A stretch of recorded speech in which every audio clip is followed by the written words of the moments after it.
Well, hello there. Welcome back to the art room. I'm really glad you could make it today. So, we've been here in the art room for almost 5 years now, and we've yet to talk about the famous Dutch artist, Vincent van Gogh.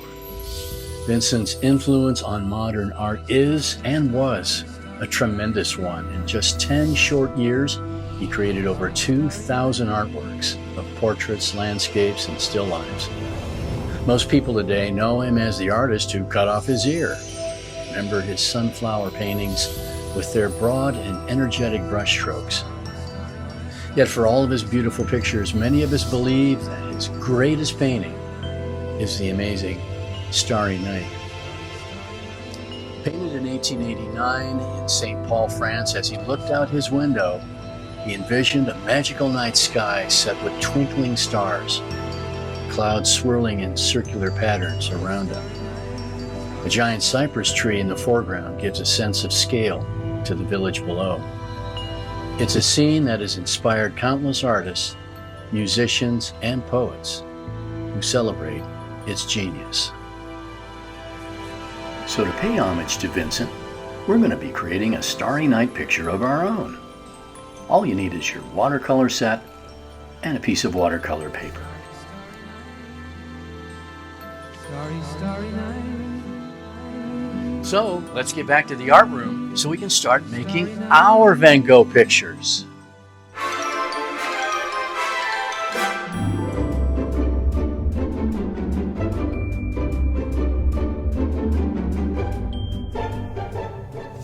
Okay, welcome back to the art room for our Starry Night painting.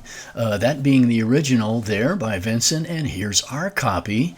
And if it looks too complicated, don't think so. This is something you can do, and I think it's something you're really going to enjoy if you can hang in there and kind of take it slow. And we'll keep referring back to the original Vincent painting as we go. So just some basic brushes as I showed you there, and I'm getting out my piece of watercolor paper. Here's my board I always use, and it really works out well. So make sure you tape down your watercolor paper so it stays put and doesn't wrinkle up. And there it is. That's our copy that we made, and we got some basic areas. And I thought what I could do was trace out those basic areas for you so we can understand the clouds in the foreground and the little town below and the cypress tree. So we're going to begin with our pencil and see if we can sketch things out. So I'm just outlining this cypress tree with my pencil. And as you can see, I'm not copying it exactly. This is kind of our interpretation of what Vincent did.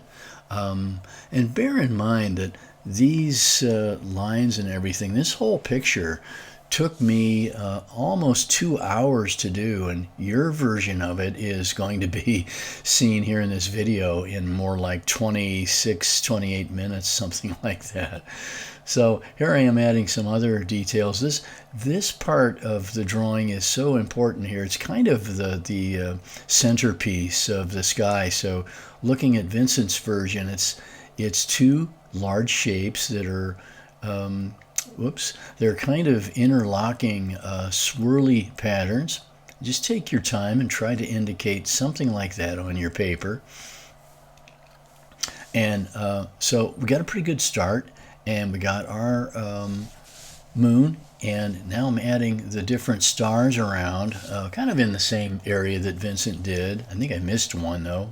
Oh well, that's okay. And there's another one tucking in. Okay, and so we're off to a pretty good start.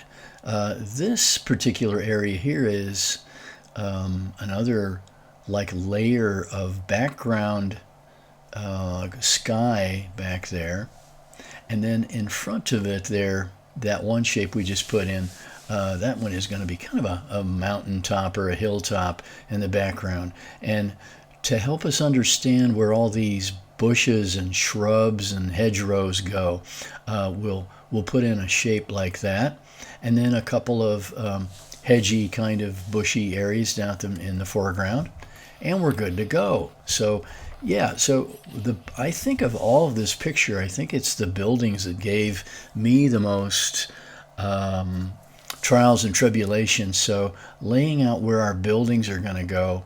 And of course, they're much bigger in this version than they were in Vincent's version. I'm trying to help you and us simplify things a little bit so we can have some success with drawing this. So there it is.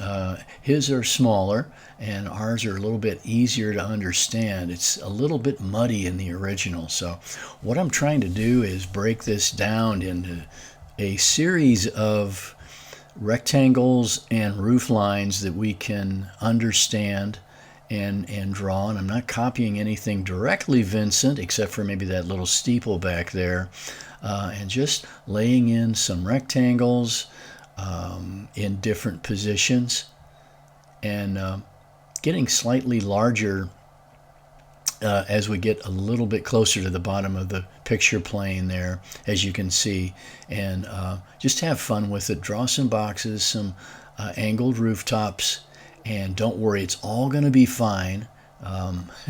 Whoop, little mistake there. And just hang in there and take a break when you need to. And just walk away from it if you're not liking it for a minute. So, hey, anyway, at last we get to add some color. So some bright yellow to my what will be the moon back there. And then we'll fill in these star shapes. In the original, he did them all a little differently. It's kind of neat how he changed things up a little bit. Like this one has a little yellow dot in the middle, and you'll see why in a minute. And then I'm going to add some yellow brush strokes to this beautiful cloud line that hugs the edge of the horizon here. And they're just nice little strokey marks. And so around our moon, then, it's time to get Vincent here. Time to get in the Van Gogh mode. So I'm going around them. You can see I'm using a directional mark here. Everything's got a circular mark, a circular sort of a little line about it, I guess, as we're going around. And that's where you get all that marvelous directional movement in your painting. Your eye is being led around with these cool little shapes that are twisting and turning and circling things. There it is again. So now for the first time I'm dipping into some kind of a medium blue, and I'm going around with that same idea in mind, that I'm keeping a direction about these little blue marks I'm making, these little blue brush strokes, and trying to avoid hitting right on top of the yellow, because you're going to get green, of course. So if you can skip, hit the empty spots with your blue, it'll look a little more sky blue for you. There's that one little star that's just different. I don't know why he did it that way, but I love it. Around these stars here at the bottom, just having fun with it. I think it's already, this picture is so iconic. I actually showed my copy that I showed you at the beginning to somebody, and they thought it was a picture of the original Starry Night. And I hope yours is going along okay too. You really can't lose on this one. It's just so recognizable. Hold your little brush strokes to the right direction though, and that's what's going to give you that beautiful Starry Night kind of a feeling that wind is pushing these little shapes around, and that you're seeing these clouds swirling because of the wind, and everything's kind of twisting around, kind of like that animation at the beginning. Everything's got movement to it. So I'm using a couple of different blues, as you can see, and Vincent did too in his. So I'm tracing now. I'm going around the edge of our cloud shape and trying to hold that kind of a swirl and keep everything moving in a direction. Those little blue choppy shapes, they're all designed to guide your eye and make it seem that the sky is swirling around. So the swirl itself, the clouds that are swirling are a little bit lighter area. And they've all got, of course, that definite swirly movement because of your brush strokes taking that shape. So I think you'll be okay. I'm trying to darken underneath the shape.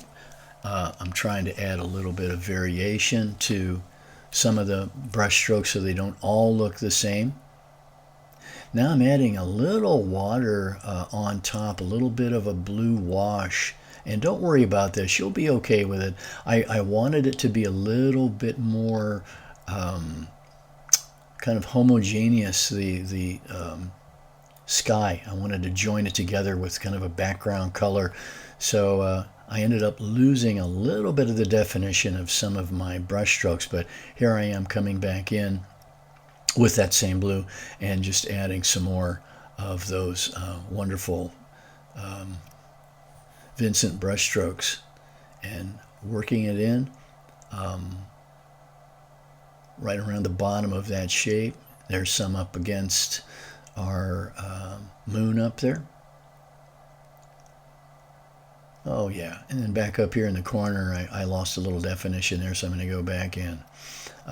So just take your time. Remember, this is in 8 times working speed for me, so I'm not a genius or anything. It took me a long time to do this, but I wanted to keep it interesting for you, and that's why it's kind of fun to watch it in fast motion. So down in this bottom cloud layer, adding some more of those Vincent brush strokes in there, kind of trying to avoid yellow right on top of blue right on top of the yellow. This is a blue mountain back here, and I love what this does to the scene. It kind of brings the whole thing down and together. And there we are putting that in a dark blue, and on this side of our cypress tree as well. These marks here are a lot like the ones we did up in the sky, except they're curvy shapes, and I'm just laying those in. And now I'm coming across my little town here with a blue outline. I wound up, I think, outlining this whole town about 4 times because it just kept eluding me and how to fill it in. And you'll see that in a second. Changing my mind a little bit about that hill. And now for the first time some green with some kind of curvy, choppy brush strokes. Just keep them loose, remember. Vincent did, so you can too. And we'll change that green here in a minute, and I'm adding some green shapes to the area around where those buildings are down on the town. And I want my hedgerow or my tree line, whatever those are there, lines of hedges, I want them to recede into the background and get smaller. So while I'm here with my yellow, I'm going to add my little yellow windows because I want those to stay bright. And while I've got yellow on my brush, I'm going to add some to my bushes. Here's a neat little area that's supposed to be like a farmer's field back there, like, crops and things. Adding some more in between there, some more lines, trying to keep them separate edges. So some black on my brush for the first time. Watercolorists don't generally use black a lot, but Vincent sure did. And here's some nice detail going in on top of that black, that blue mountain range back there in the background. So the cypress tree I want to do in layers. This isn't just like the one I showed you at the beginning. I'm doing this one a little different. I'm going to line it in brown. I've got a lot of water on my brush here, so things sort of flow well here. So I'm just lining it in brown first, and I'll show you why. It's kind of an underpainting technique we're going to try here, and it ended up working up pretty nicely, I think. So I'm just going to fill that cypress tree in with brown for a minute and let that dry and go off and do something else here. These rooftops need some detail, so I'm going to put some little edges and little shingle lines and siding lines. And this one, it's a problem. It's a problem to figure out where everything is going and not to leave a lot of white. And it's one of these one of these things that I'm sure Vincent struggled with too. You want to show a bunch of buildings, but you want to show that they are sitting on the ground and they maybe have trees around them. It was difficult, actually. And there's some brown going in on top of my green hedgerow back there. So with our green, then I'm going to add some underpainting here with some kind of a cool grassy green right on top of our dried cypress tree base here that was in brown. I'm just going to stick that right on top, and I want some of that green to show through when we put the final lines on top. So there it is again. So I still have this problem with my buildings, which are it's the most annoying part of the whole picture. So I'm not kind of knowing what to do with it here for a minute, as you can see. So I'm going over and filling in some areas around it to try to tackle this problem of what to do with these buildings. So painting it in with a light blue kind of helps unify the picture a little bit, and they don't look so stark white sticking out like that. And I'm carefully avoiding my yellow windows that are now dry, so I want them to be bright.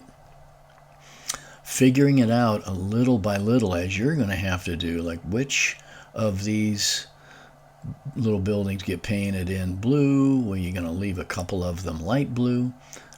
This is just the way I decided to solve this problem, and I'm going around with probably my third outline here and filling in some places that I think are going to be okay. Looking back at my original Vincent picture there on the left. So be patient and take a break when you do this. It really got pretty tedious for a second, knowing like that area there, what do I do with that? I've got to fill that in with something. I could have drawn an extra building, I suppose, but in my version here, I just wind up figuring out how to tighten up some of the picture and get rid of a lot of that blaring white that's sticking out, shading in a little bit here with some more of my wash on top, getting rid of some of my just like white areas that are sticking out. A little blue on top. Okay, I think I'm starting to like it a little bit better. Hope yours is doing all right too. It may not look anything like this, but hey, stick with it. You will get something great if you hang in there.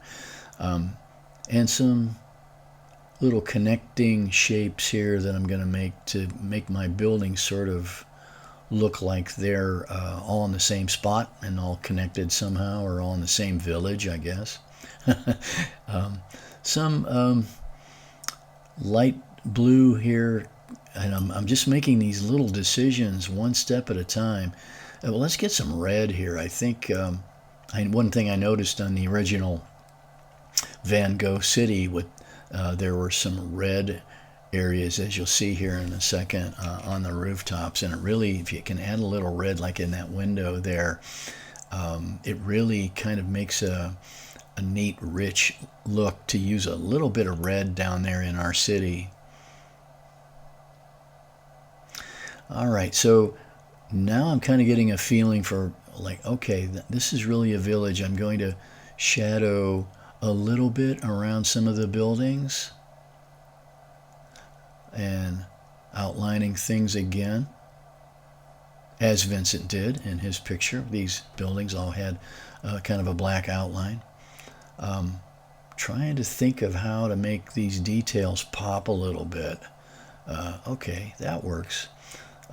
Let's add some roof lines there to that building. And okay, back up here with black on my brush again, trying to define my buildings and go around things. Adding a couple of windows. That's it. Okay. Making it full of a little more detail than it had before. I like the blue on the side of that building. I think I'm going to do that one on the other one. Okay, good. And all right, blue on that rooftop. Okay, let's fill that spot in. And maybe on those rooftops as well. Sure. Okay.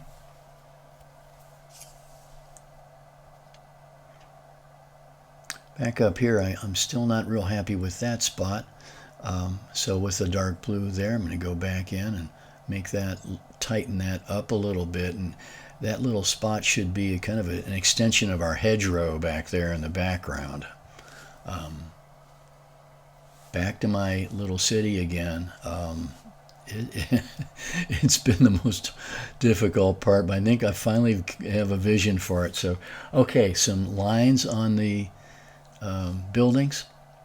Okay, hey, starting to like them a lot now. All right, and some blue rooftops. Working over here, some details on that shape there. Hard to tell what Vincent had in mind for some of this stuff. It looks like it could be buildings or maybe even a chunk of a road or who knows? Who knows what it was? Some more green here, green blue, and fill that area in.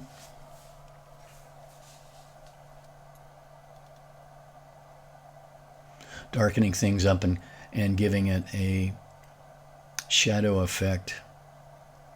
Let's add a little bit of black to that little hedgerow area. All right, renew those windows. And okay, some more details on that hill in the background there.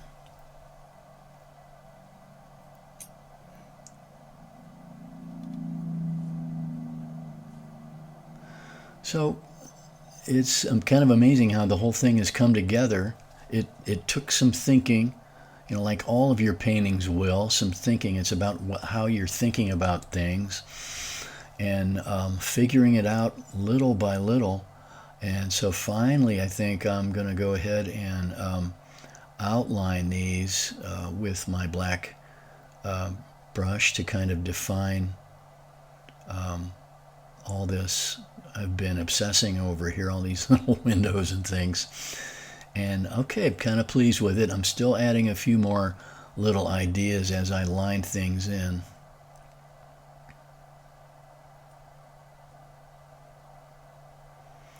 Add a couple little windows to that far away building. Oh, that helped a lot. Maybe another little window there.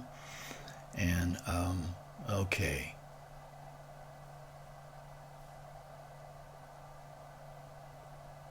That's great. Okay, well, I think that's going to be fine for our little town there. A real struggle, though, to get those buildings in there and do something interesting with them.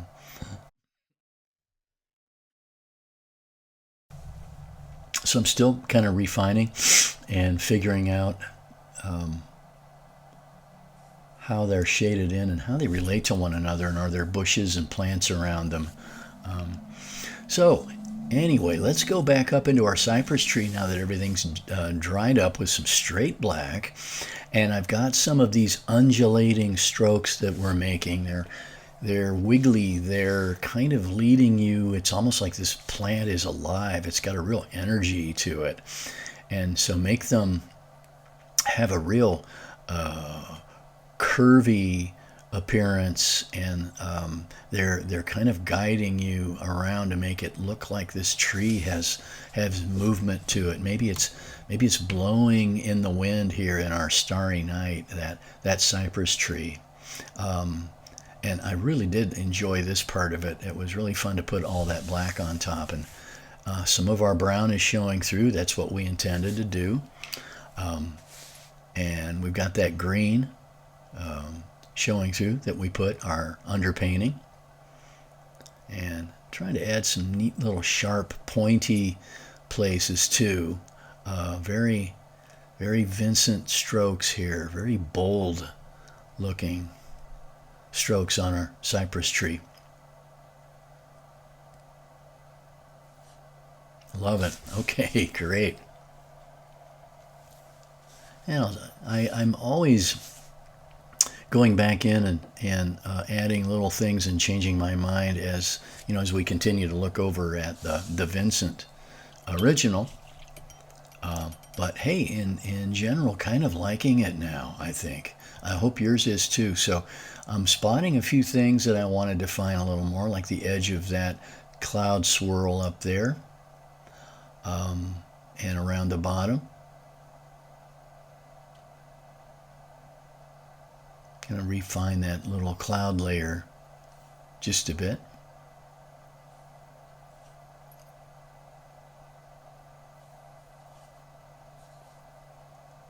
There's the original again. So I think I need a little more black in my cypress tree.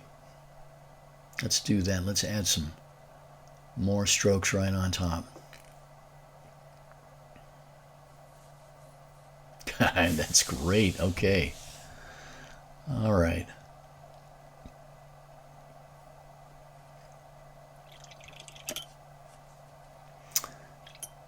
Okay, well, there's one more thing that we needed to do here, and I almost forgot it, but here we go. That's supposed to be the moon up there.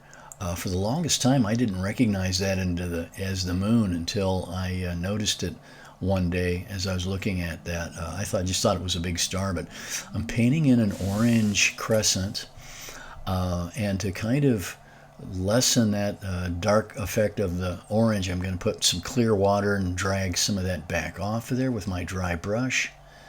And there it is, the perfect suggestion of our Starry Night moon. All right. Well, that was so much fun to do with you. I hope yours turned out okay. Oh, man, the Starry Night, I just love it. And I'm going to sign mine Shay 2026 after Vincent. Don't want anybody thinking that's the real one, do you? Okay. All right. So thank you so much for hanging in and going on this journey with me.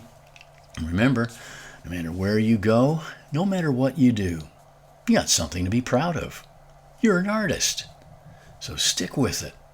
And we'll see you back here next time in Mr. Shay's Art Room. Starry, starry night, starry, starry night.